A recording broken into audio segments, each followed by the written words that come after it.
अनेक वर्षांपासून जुन्या पेन्शन योजनेसाठी लढा देणाऱ्या महाराष्ट्र राज्य सरकारी कर्मचाऱ्यांसाठी राज्य सरकारने 6 मे सुधारित पेन्शन योजना जाहीर केली आहे.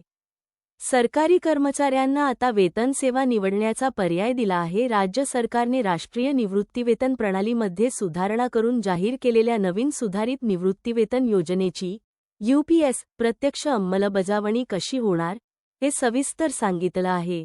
सुधारित पेन्शन योजनेचा कोणाला मिळणार लाभ?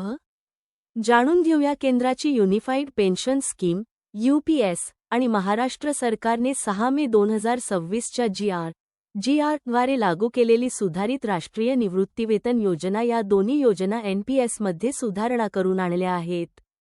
या दोन्हीमध्ये अनेक साम्य असले तरी काही तांत्रिक फरक यामध्ये आहेत. राज्य सरकारच्या वित्त विभागाने सुधारित पेन्शन योजनेबाबत रिवाइज्ड NPS महत्त्वाचा शासन निर्णय जारी केला आहे. या निर्णयामुळे मार्च 2024 नंतर निवृत्त होणारे आणि सध्या सेवेत असलेले लाखो सरकारी कर्मचारी यांना निवृत्तीनंतर किती पेन्शन मिळणार याबाबत अधिक स्पष्टता मिळाली आहे. कोणाला मिळणार 50% पेन्शन? नवीन नियमांनुसार ज्या कर्मचाऱ्यांनी सलग 20 वर्षे किंवा त्याहून अधिक सेवा पूर्ण केली आहे त्यांना निवृत्तीवेळी मिळणाऱ्या शेवटच्या मूळ वेतनाच्या 50% रक्कम पेन्शन म्हणून मिळेल. याशिवाय सरकार वेळोवेळी जाहीर करणारा महागाई भत्ता DA देखील मिळत राहील. उदाहरणार्थ, जर एखाद्या कर्मचाऱ्याचा शेवटचा मूळ पगार 60,000 रुपये असेल तर त्याला दरमहा सुमारे 30,000 रुपये मूलभूत पेन्शन मिळू शकते. 0.10% ते 20 वर्षे सेवा असलेल्यांना काय मिळणार? ज्या कर्मचाऱ्यांची सेवा 10 ते 20 वर्षांच्या दरम्यान आहे त्यांना त्यांच्या सेवाकाळानुसार प्रमाणात पेन्शन मिळेल.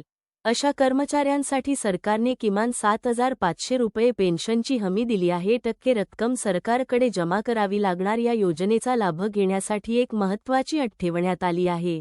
निवृत्तीच्या वेळी PFRDA कडून मिळणारी 60% एकरकमी रक्कम राज्य सरकारकडे जमा करावी लागेल. जर एखाद्या कर्मचाऱ्याने यापूर्वी NPS खात्यातून काही पैसे काढले असतील तर ती रक्कम 10% व्याजासह परत करावी लागेल.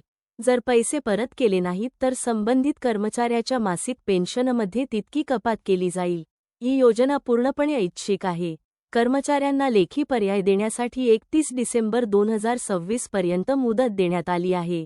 एकदा निवडलेला पर्याय अंतिम राहणार आहे. म्हणून कर्मचारी यांनी भविष्यातील आर्थिक गरजा, निवृत्तीनंतरचा खर्च आणि NPS मधील बचत यांचा विचार करून निर्णय घ्यावा, असे प्रशासनाने स्पष्ट केले आहे. निवृत्तीवेतनाचे प्रमाण राज्य सरकार GR 20 वर्षे किंवा त्यापेक्षा जास्त सेवा झाल्यास शेवटच्या वेतनाच्या 50% निवृत्तीवेतन मिळेल. 10 ते 20 वर्षांच्या सेवेसाठी हे प्रमाण सेवेच्या वर्षांनुसार प्रपोर्शनेट असेल. केंद्र सरकार UPS 25 वर्षे सेवा पूर्ण झाल्यास शेवटच्या 12 महिन्यांच्या सरासरी मूळ वेतनाच्या 50% निवृत्तीवेतन मिळेल. 10 ते 25 वर्षांच्या सेवेसाठी हे निवृत्तीवेतन प्रमाणशीर असेल. निवृत्तीवेतन राज्य सरकार GR किमान 10 वर्षे सेवा पूर्ण केल्यास दरमहा रु. 7,500 किमान निवृत्तीवेतन मिळेल. केंद्र सरकार UPS किमान 10 वर्षे सेवा पूर्ण केल्यास दरमहा रु. 10,000 किमान निवृत्तीवेतन मिळेल. निधीचा परतावा लंप सम 60% रिफंड.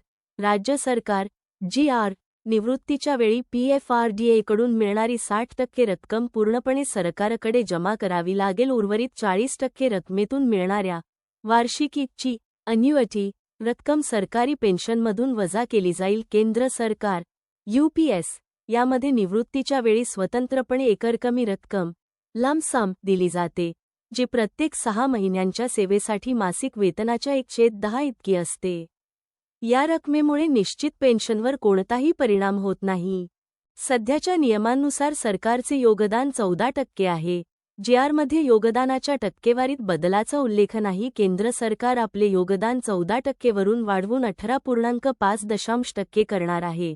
राज्य सरकार GR निवृत्तीवेतनावर महागाई वाढ DA लागू राहील. केंद्र सरकार UPS औद्योगिक कामगारांच्या ग्राहक किंमत निर्देशांकावर AICPIIW आधारित महागाई वाढ मिळेल. राज्याची योजना NPSच्या संरचनेत राहून 50% पेन्शनची खात्री देते, तर केंद्राची UPS योजना जास्त सरकारी योगदान 18.5% आणि वेगळ्या लंप सम फायद्यासह येते. दोन्ही योजनांसाठी 10 वर्षांपेक्षा कमी सेवा असल्यास पेन्शन मिळणार नाही.